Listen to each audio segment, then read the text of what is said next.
और अब खबरें विस्तार से। मध्य प्रदेश के पूर्व मुख्यमंत्री दिग्विजय सिंह ने उच्च शिक्षा मंत्री मोहन यादव को तुरंत बर्खास्त करने की मांग की है। दिग्विजय सिंह ने शिवराज सिंह चौहान से यह अपील की है कि उन्हें बर्खास्त कीजिए। असल में मोहन यादव ने माता सीता पर एक विवादित बयान दिया था। क्या कहा था उच्च शिक्षा मंत्री ने, ये आप जानिए हमारी रिपोर्ट में। गौर से इस तस्वीर को देखिए। ये कांग्रेस के वरिष्ठ नेता और एमपी के पूर्व मुख्यमंत्री दिग्विजय सिंह का ट्वीट है। ये ट्वीट कई मायनों में अहम है। इस ट्वीट में दिग्विजय सिंह ने मुख्यमंत्री शिवराज सिंह चौहान को संबोधित करते हुए लिखा है, यदि शिवराज जी आप में थोड़ा सा भी माँ सीता और भगवान राम के प्रति श्रद्धा और आस्था है तो मंत्री मोहन यादव को तत्काल बर्खास्त करो। हे तथाकथित राम भक्तों, हे बजरंग दल के बाहुबलियों, तुम कहाँ छिपे हो? मंत्री के इस्तीफे की मांग करोगे? यानी दिग्विजय सिंह ने बीजेपी और हिंदूवादी संगठन बजरंग दल की कमजोर नब्ज को दबाने की कोशिश की है। आप सोच रहे होंगे कि दिग्विजय सिंह ने उच्च शिक्षा मंत्री मोहन यादव को बर्खास्त करने की मांग क्यों की है। चलिए आपको बताते हैं। दरअसल मोहन यादव ने कल सीता माता पर विवादित टिप्पणी की थी। जिसके बच्चे जंगल में पैदा हो, जिस सीता माता के लिए इतना बड़ा युद्ध करके लेके आए, उसको गर्भवती होके राज्य की मर्यादा के कारण से छोड़ना। तो सुना आपने, मोहन यादव के इस बयान पर बीजेपी को अब जवाब देना है कि वो मोहन यादव पर क्या कार्रवाई करते हैं। वैसे कार्रवाई होगी इसमें संदेह है। तो कार्रवाई होगी, जाहिर सी बात है, इसमें संदेह दिख रहा है। अब बात छत्तीसगढ़ की कर लेते हैं। यहां आरक्षण संशोधन विधेयक को लेकर सियासी बयानबाजी हर दिन तेज होती जा रही है। फिलहाल आरक्षण का मसला राष्ट्रपति के हाथों में है और वो दिल्ली से वापस आ गई हैं। दूसरी ओर सूबे में विधेयक पर राज्यपाल दस्तखत नहीं होने के कारण कांग्रेस राजभवन पर सीधा वार कर रही है। कैबिनेट मंत्री कवासी लखमा ने फिर आरोप लगाया है कि राज्यपाल बीजेपी एजेंट के रूप में काम कर रही हैं, अपने पद का दुरुपयोग करते हुए संविधान की धज्जियां उड़ा रही हैं। लखमा ने आगे कहा कि अगर राज्यपाल जल्द हस्ताक्षर नहीं करती हैं तो आंदोलन होगा। इधर बीजेपी ने कवासी लखमा के बयान को हास्यास्पद बताया। पूर्व नेता प्रतिपक्ष धर्मलाल कौशिक ने कहा कि राज्यपाल संवैधानिक पद पर हैं, उन्हें बहुत सारे पहलुओं पर विचार करना होगा, वो किसी के दबाव में आकर निर्णय नहीं लेंगी।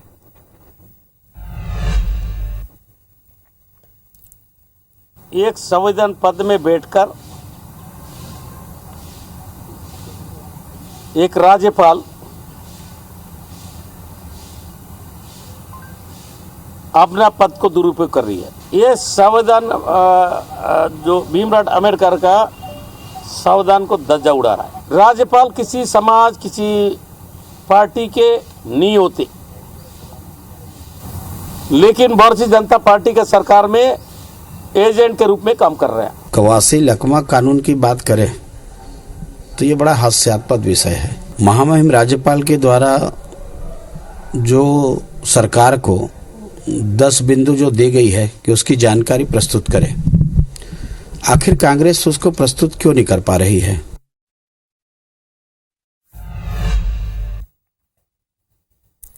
चलिए अगली खबर ग्वालियर से है, जहां आज ग्वालियर जिला न्यायालय में दिग्विजय सिंह मानहानि मामले में अहम सुनवाई हुई। आपको यह बता दें कि दिग्विजय सिंह ने भारतीय जनता पार्टी और आरएसएस पर एक बयान दिया था, जिसके बाद उनके खिलाफ मानहानि का मुकदमा दर्ज किया गया था। ये अवधेश सिंह भदौरिया हैं। अवधेश सिंह भदौरिया ने ग्वालियर जिला अदालत में दिग्विजय सिंह के खिलाफ मानहानि का मुकदमा दर्ज कराया है, जिसकी सुनवाई लगातार जारी है। आज अवधेश सिंह भदौरिया ने अपने साक्ष्य कोर्ट में पेश किए, इसके साथ ही बयान भी दर्ज कराए हैं। दिग्विजय सिंह ने भिंड में भारतीय जनता पार्टी और आरएसएस के कार्यकर्ता पाकिस्तान की खुफिया एजेंसी ISI से पैसे लेकर भारत की जासूसी करते हैं। ऐसे आरोपों से भारतीय जनता पार्टी और मेरी समाज में मानहानि होती है। अब आपको पूरा मामला बताते हैं। दरअसल 31 अगस्त 2019 को दिग्विजय सिंह ने भिंड के एक राजनीतिक कार्यक्रम में कहा था कि एक बात मत भूलिए, जितने भी पाकिस्तान के लिए जासूसी करते पाए गए हैं वो बीजेपी, आरएसएस और बजरंग दल से पैसे ले रहे हैं। एक बात और बताता हूँ कि पाकिस्तान की जासूसी संस्था ISI के लिए मुसलमान जासूसी कम कर रहे हैं और उससे ज्यादा गैर मुसलमान ज्यादा कर रहे हैं। इसी बयान को आधार मानकर याचिकाकर्ता ने मानहानि का मामला लगाया है। इस मामले में दिग्विजय सिंह को पिछली सुनवाई में जमानत मिल चुकी है। जैसे जैसे चुनाव का वक्त नजदीक आ रहा है, सियासी मोर्चाबंदी और आरोप प्रत्यारोप का सिलसिला तेज हो चला है। मुख्यमंत्री भूपेश बघेल ने एक बार बीजेपी नेताओं पर तंज कसा है। बार बार कांग्रेस मुक्त भारत का नारा देने वाले बीजेपी नेताओं के बयान पर सीएम भूपेश बघेल ने तीखा जवाब दिया है। कांग्रेस मुक्त भारत की बात करने वाले आज खुद सिमट गए हैं।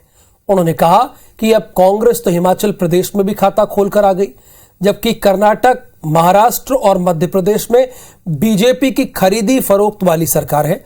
बीजेपी की सरकार केवल यूपी, उत्तराखंड और गोवा समेत उत्तर पूर्व के कुछ राज्यों में ही है।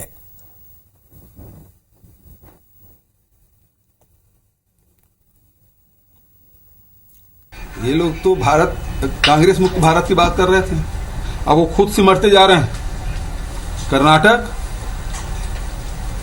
महाराष्ट्र, मध्य प्रदेश तीनों खरीद फरोख्त से बने हैं। अब बच गया एक गोवा, दूसरा उत्तर प्रदेश, तीसरा उत्तराखंड, नॉर्थ ईस्ट कुछ राज्य। बस इतने में सिमट गई भारतीय जनता पार्टी। जो खुद कांग्रेस मुक्त भारत बात कर रहे थे, अब वो धीरे धीरे सिमटते जा रहे हैं। जनता जान चुकी है।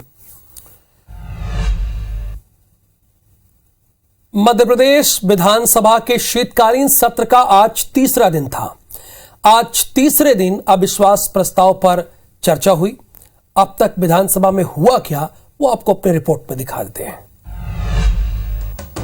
एमपी विधानसभा के शीतकालीन सत्र के तीसरे दिन अविश्वास प्रस्ताव पर चर्चा चल रही है। चर्चा के लिए स्पीकर ने सत्ता पक्ष को 2 घंटे 34 मिनट और कांग्रेस को 1 घंटे 34 मिनट का समय दिया है, जिसे बढ़ाकर देर रात कर दिया है। कांग्रेस की ओर से नेता प्रतिपक्ष गोविंद सिंह ने सबसे पहले सरकार पर हमला बोला। गोविंद सिंह ने कहा कि आज पूरी तरह से सत्ता के घमंड में सीएम ने जनता से जुड़े मुद्दों की तिलांजलि दे दी है। अविश्वास प्रस्ताव पर बोलते हुए कांग्रेस विधायक जीतू पटवारी ने घोटालों और सरकारी पैसों के दुरुपयोग का मामला उठाया। चर्चा के दौरान गृह मंत्री नरोत्तम मिश्रा ने कांग्रेस पर वार करते हुए कहा कि 20 साल से आप विपक्ष में हो, ध्यान रखना अगले 20 साल और विपक्ष में रहोगे। ये एक ऐसा अविश्वास है जिसमें सदन के सदस्य कांग्रेस पार्टी के अध्यक्ष, पूर्व नेता प्रतिपक्ष, पूर्व मुख्यमंत्री पूरे समय अनुपस्थित थे। माने उन्होंने अविश्वास नेता प्रतिपक्ष के अविश्वास पर जता दिया। इस तरह अब तक अविश्वास प्रस्ताव पर चर्चा हुई। देखना होगा कि अविश्वास प्रस्ताव पर अंतिम नतीजा क्या निकलता है। तो गृह मंत्री ने कहा कि नेता प्रतिपक्ष और पूर्व मुख्यमंत्री पूरे समय सदन में नहीं रहे, यानी अनुपस्थित रहे, जबकि उन्होंने ही अविश्वास प्रस्ताव लाया था। ये बड़ा आरोप है। आगे बढ़ते हैं। छत्तीसगढ़ में विधानसभा चुनाव से पहले कांग्रेस संगठन एक्टिव मोड में है।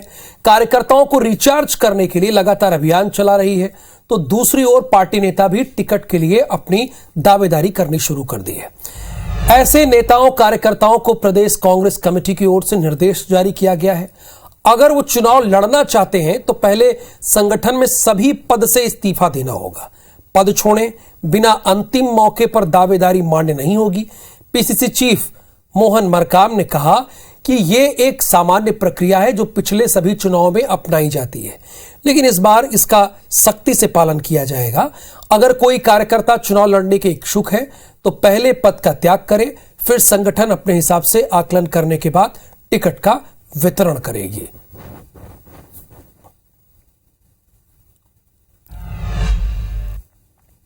देखिए, ये सामान्य प्रक्रिया होती है, सामान्य प्रक्रिया का पालन करना पड़ता है। पिछले बार भी माननीय मुख्यमंत्री जो प्रदेश अध्यक्ष हुआ करते थे, उस समय संगठन को गति देने के लिए हम लोग ऐसे नियम बनाए थे। तो हो सकता है इस बार भी ऐसे प्रक्रियाएं आ सकती है, क्योंकि हमको संगठन को चलना है। क्योंकि जो चुनाव लड़ना चाहेगा वो तो अपने विधानसभा में सीमित हो जाएगा, तो इसलिए ऐसी प्रक्रियाओं को अपनाया जाता है।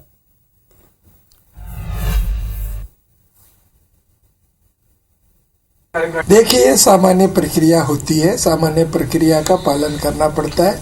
पिछले बार भी माननीय मुख्यमंत्री जो प्रदेश अध्यक्ष हुआ करते थे, उस समय संगठन को गति देने के लिए हम लोग ऐसे नियम बनाए थे। तो हो सकता है इस बार भी ऐसी प्रक्रियाएं आ सकती है, क्योंकि हमको संगठन को चलना है।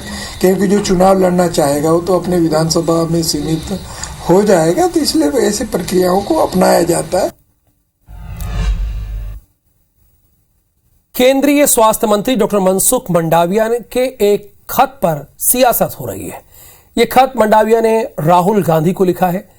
इस खत में ऐसा क्या है जिससे कांग्रेस बेहद नाराज हो गई है? मैंने भारत जोड़ो यात्रा के इंचार्ज कन्वीनर राहुल जी को एक पत्र लिखा और एक गहलोत जी को पत्र लिखा। ये वो खत है जो केंद्रीय स्वास्थ्य मंत्री डॉक्टर मनसुख मंडाविया ने राहुल गांधी को लिखा है। पहला ये कि केंद्रीय स्वास्थ्य मंत्री मंडाविया ने राहुल गांधी से भारत जोड़ो यात्रा के दौरान कोविड गाइडलाइंस का सख्ती से पालन करने को कहा है। राहुल गांधी से खत में दूसरी अपील ये है कि अगर कोविड गाइडलाइंस का पालन न हो तो पब्लिक हेल्थ इमरजेंसी की स्थिति में देश को कोविड महामारी से बचाने के लिए भारत जोड़ो यात्रा स्थगित कर दी जाए। केंद्रीय स्वास्थ्य मंत्री ने यह खत चीन में कोरोना विस्फोट के बाद लिखा, जिस पर अब सियासत देखने को मिल रही है। एमपी के पूर्व मंत्री कमलेश्वर पटेल ने डॉक्टर मनसुख मंडाविया के खत को लेकर बीजेपी पर सवाल उठाए हैं। कमलेश्वर पटेल ने कहा कि केंद्र सरकार को बीजेपी के इवेंट नहीं दिख रहे। बीजेपी के लिए केंद्र सरकार को एडवाइजरी जारी करनी चाहिए। भारतीय जनता पार्टी के इवेंट में या अन्य आयोजन में पहले रोक लगाएं, उसके बाद फिर भारत जोड़ो यात्रा को एडवाइज करें। तो आपने पूर्व मंत्री को सुना। दरअसल डॉक्टर मंडाविया ने राहुल को जो खत लिखा है वो कांग्रेस के गले नहीं उतर रहा। कांग्रेस को केंद्र सरकार की नीयत पर सवाल उठाने का मौका भी मिल गया। कांग्रेस विधायक नीरज दीक्षित का कहना है कि भारत जोड़ो यात्रा को अपार समर्थन मिल रहा है, जिससे बीजेपी के नेता भारत जोड़ो यात्रा से घबराए हुए हैं। देख रहे हैं कि जब से राहुल जी भारत जोड़ो यात्रा में निकले हैं तो कांग्रेस को भरपूर समर्थन मिल रहा है। उस यात्रा में से पूरी भाजपा डरी हुई है। वहीं दूसरी ओर कांग्रेस के आरोपों को जवाब देने के लिए बीजेपी के पास अपने तर्क हैं। बीजेपी का कहना है कि केंद्रीय स्वास्थ्य मंत्री के पत्र को गंभीरता से लेना चाहिए। कांग्रेस को देश के नागरिकों की चिंता करनी चाहिए। सुनिए एमपी के चिकित्सा शिक्षा मंत्री विश्वास सारंग ने क्या कहा। हमें प्रिकॉशन तो लेना ही चाहिए और यदि केंद्रीय स्वास्थ्य मंत्री जी ने कहा है तो उसका पालन करना ही चाहिए। ये सब की भलाई के लिए है। यानी बीजेपी कांग्रेस को देश के नागरिकों का हवाला दे रही है। इसके साथ बीजेपी के नेता अब कांग्रेस को नियमों का पालन करने और कोविड जैसे मसले पर राजनीति नहीं करने की नसीहत दे रहे हैं। पालन करना चाहिए, कांग्रेस खुद नहीं करती है। कांग्रेस के लोग हमेशा राजनीति को अपने व्यक्तिगत भलाई के लिए करते हैं, न कि उन्होंने जनता की तरफ कभी भी ध्यान नहीं दिया है। कुल मिलाकर कोविड पर जमकर राजनीति हो रही है। राजनीति से इतर सच्चाई ये भी है कि चीन में कोरोना संकट गहरा गया है और हमें भी चीन से सबक लेना चाहिए।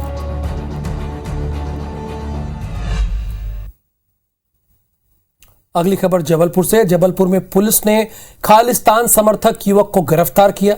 आरोपी ने संकीर्तन यात्रा के दौरान अपने ट्रैक्टर में खालिस्तानी आतंकी भिंडरावाले की तस्वीर लगाकर अलगाववादी गानों को बजाया था।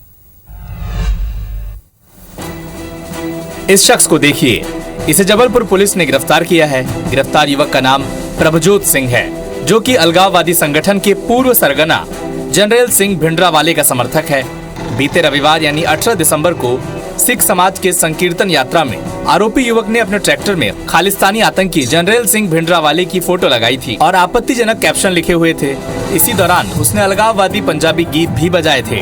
ये मामला जैसे ही पुलिस के सामने आया, पुलिस ने तमाम सबूतों को इकट्ठा कर आरोपी प्रभजोत सिंह को गिरफ्तार कर लिया और उसे अदालत में पेश किया, जहाँ उसे आज जेल भेज दिया गया है। रांझी में ट्रैक्टर के आगे भिंडरावाला का नेट से डाउनलोडेड एक फोटो उसका प्रिंट निकाल के ट्रैक्टर के आगे लगाया और फिर जुलूस में वो शामिल हुए। धाराओं के तहत मुकदमा कायम किया और आरोपी की गिरफ्तारी की। पुलिस ने आरोपी के घर से ट्रैक्टर भी बरामद कर लिया है। पुलिस पकड़े गए आरोपी युवक के संबंधों की जांच कर रही है, क्योंकि मामला अलगाववाद से जुड़ा हुआ है। 10 बजे रात पूरे दिन की बात में आज के लिए बस इतना ही। मुझे दीजिए अनुमति। नमस्कार, शुभ रात्रि।